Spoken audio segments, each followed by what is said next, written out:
Kumar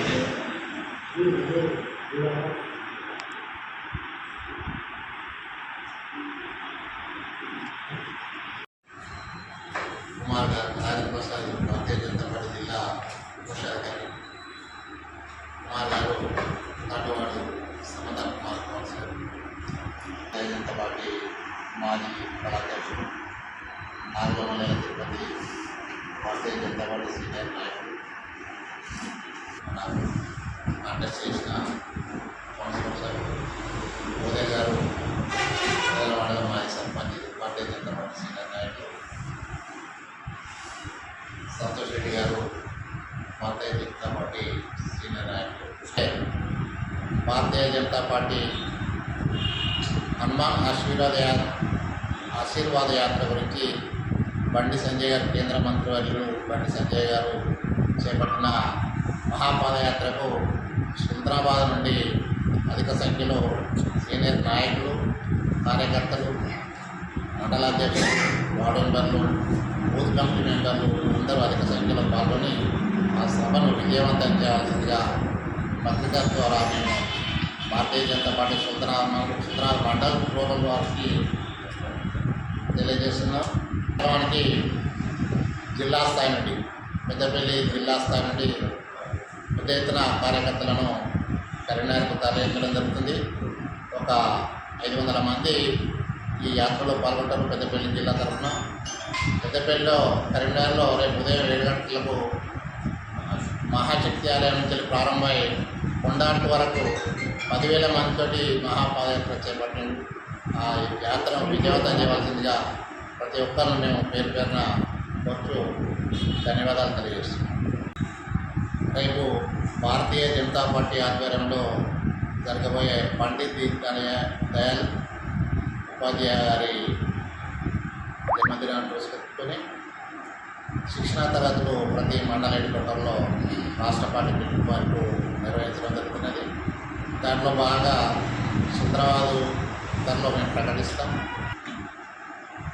Bharatiya Janata party ఏదైతే కరీంనగర్ జిల్లాలో ఇలా మొత్తం కాషాయమయమై కాషాయ జెండా ఎగురవేసిన సందర్భంగా దానికి మన ప్రియతమ నాయకులు అన్న మరి కేంద్ర హోంశాఖ సహాయ మంత్రి బండి సంజయ్ అన్న గారి ఆధ్వర్యంలో కరీంనగర్లో విజయం సాధించిన జిల్లాలో విజయం సాధించిన సర్పంచులు ఎంపీటీసీలు వార్డు మెంబర్లు అలాగే మున్సిపల్ వార్డు కౌన్సిలర్లు అలాగే కరీంనగర్ కార్పొరేషన్ నుంచి గెలుపొందిన అందరూ అభ్యర్థులందరినీ మరి జిల్లా వ్యాప్తంగా కూడా పార్టీ నాయకులందరూ కూడా మరి వారు అంజన్న స్వామి ఆశీర్వాదంతో గెలిచిన కనుక వారికి మొక్కులు చెల్లించే కార్యక్రమం మహాపాదయాత్ర కార్యక్రమం కనుక అందరం కూడా పెద్దపల్లి నియోజకవర్గం నుంచి పెద్దపల్లి జిల్లా నుంచి కూడా అధిక సంఖ్యలో మనమందరం కూడా మరి పార్టీ బలోపేతానికి మనం కూడా వారికి సంఘీభావంగా ఆ కార్యక్రమంలో పాల్గొనాలని కోరుకుంటూ కార్యకర్తలు నాయకులు మరి అభిమానులందరూ భారతీయ జనతా పార్టీ అభిమానులందరూ కూడా తప్పకుండా రేపు 6 గంటలకు మహాశక్తి దేవాలయానికి విచ్చేసి అక్కడి నుంచి పాదయాత్రగా బయలుదేరి సాయంత్రం వరకు కొండగట్టు చేరుకొని అక్కడ ఆంజనేయ స్వామి మొక్కులు చెల్లించి తిరిగి వస్తాం కనుక అందరం ఈ కార్యక్రమంలో మరి మనల్ని పిలవలేదు అనకుండా ఇది మన కార్యక్రమంగా భావించి అందరూ కూడా ఈ కార్యక్రమంలో పాల్గొని ఆ పాదయాత్రను విజయవంతం చేసి మరి ఆ ఆంజనేయ స్వామి ఆశీర్వాదం అందరం అందుకోవాలని వారికి మరి వారి ఆశీస్సులు మనందరికీ ఉండాలని కోరుకుంటూ మరి ఇంత ఘన విజయాన్ని అందించిన ఆంజనేయ స్వామికి మరి బండి సంజయ్ అన్న గారు నిజంగా కూడా హిందుత్వం ఇవాళ బతుకుంది అంటే కరీంనగర్లో బండి సంజయ్ గారి ద్వారానే భారతీయ జనతా పార్టీ బలోపేతానికి కృషి చేస్తున్నారు కనుక మనమందరం కూడా ఈ కార్యక్రమంలో పాల్గొని ఈ కార్యక్రమాన్ని విజయవంతం చేయాలని ప్రతి ఒక్క భారతీయ జనతా పార్టీ నాయకులను కార్యకర్తలను అభిమానులందరినీ మరొకసారి కోరుకుంటూ అందరూ కూడా రేపు 6 గంటల వరకు మహాశక్తి దేవాలయానికి రావాల్సిందిగా కోరుతాం. అమెరికా, ఇజ్రాయెల్, ఇరాన్ మధ్య జరుగుతున్న యుద్ధం కారణంగా ఏర్పడిన సంక్షోభం వల్ల దేశంలో నిజంగా కూడా మరి ఇలా పెట్రోలియం నిల్వలు కానీ అన్నీ కూడా మరి మోడీ గారి నాయకత్వంలో అన్నీ కూడా ఏది సమస్య లేదు. ఈ కాంగ్రెస్ పార్టీ వాళ్ళు అనవసరంగా మరి ఇంట్లో ఉన్న వాళ్ళను గృహిణులను చాలామందిని గ్యాస్ లేదని గ్యాస్ కొరత ఉందని కృత్రిమ కొరత ఏర్పాటు చేసి అనవసరంగా మరి ప్రజలందరినీ ఇబ్బంది పెడతా ఉన్నారు. నిజంగా కూడా సెంట్రల్ గవర్నమెంట్ దగ్గర అన్నింటి నిల్వలు ఉన్నాయి. మోడీ గారి నాయకత్వంలో పటిష్టంగా సుభిక్షంగా సురక్షితంగా భారతదేశం ఉంటుంది. తప్పకుండా మరి ఇట్లాంటి ఏవైతే వీళ్ళు బయట చేస్తున్న పుకార్లను నమ్మవద్దు.